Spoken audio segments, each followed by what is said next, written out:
And it's beautiful because it means you don't have to deal with the emotional or the physical trauma of what you're going through. But the downside is that you don't actually process those feelings and you eventually have to deal with them. Last year I was finishing up the hardest year of my life.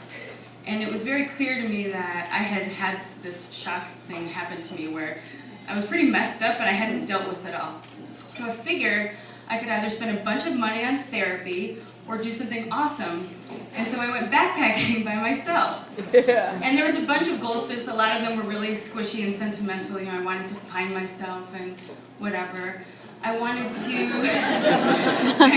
to spend time alone in nature. I wanted to get to know my home state of Michigan. I wanted to be a person who needed to use a compass and a sleeping mat and a poop shovel. And I wanted to go days on end without looking in a mirror or wearing makeup or shaving my legs. And I did that. It was wonderful. But not too far down the list of things I really wanted for myself was to have an epic cry. I wanted to heal myself, and I had cried plenty of times in the past year, make no mistake. But I had this idea in my head that there was one cry out there that would utterly deplete this venom of sadness, and I would have no electrolytes, or I would be totally dehydrated, and after that everything would be fine. And I didn't know exactly what it would feel like, but I figured it was like an earthquake or love or an orgasm, like you know it when you feel it, right? So I was waiting for that. And there was one day on my hike, and I thought, oh my God, this is going to happen right now. Everything was the worst. I had no sleep the night before.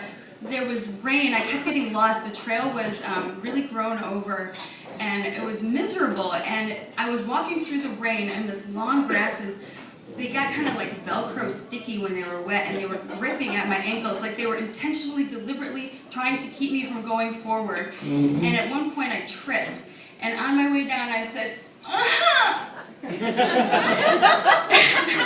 I was waiting for the tears to come out. I was so excited. And they didn't, you know, I laid there for a second feeling like an idiot. And what do? You know, you get up and you keep walking. But it was okay with me because I had this kind of sentimental side to me, and I thought, no, it's cool that it didn't happen yet. It's going to happen on the last day of the hike. That'll be super sentimental.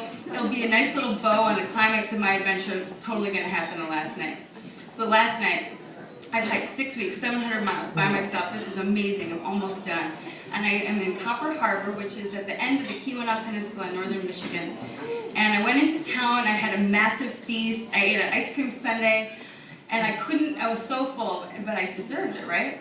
Yeah. And I went to this bar where I was going to ask someone how I can get to the literal end of the road. It's pretty close. Copper Harbor is pretty close to the end, but it's not quite the end. And I knew that these guys would tell me.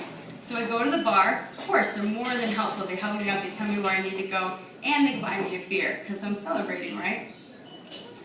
I haven't had much beer because I've been in the woods alone, and my tolerance is nothing. So I proceed to get plastered on the free beers people are offering me. I close down the bar at 1:30, and it's just me and my backpack thinking, shit, I still have to hike 9 miles tonight. So at this point, the road is paved, so I'm staring at the line. It's like a sobriety test. I'm like, just stay on the line, right? No, I'm weaving around the line like a slalom skier or something, like anywhere but straight. I probably walked 12 miles that night because I just couldn't walk straight. I fell over and over again. My knees are bleeding. Finally, 4:30 in the morning, I get to a place where I can't go any further. I'm probably there. And I laid out my tarp in my sleeping bag and crashed. And I woke up with a horrible headache. I could smell myself. And I opened my eyes though, and it's the most beautiful sight. I'm at this place, it's like a cliff beach, and in all directions is water. Like the land just ends and gives way to water, 270 degrees around me. And I howled like a wolf, like, ow! Because I might never be that alone in my life again. When else can you do that? And I took one last skinny dip and washed the grime and the dried blood off of me. And I kept waiting, and okay, when's this moment going to happen? When am I going to realize the gravity of this moment? And I started walking away back into town, thinking of how one day I'm going to take my children, my grandchildren to this place and tell them what I did here. And I'm waiting for the cry. And I realize, with horror, that I have left something behind. And I am a very conscientious hiker. I do not litter.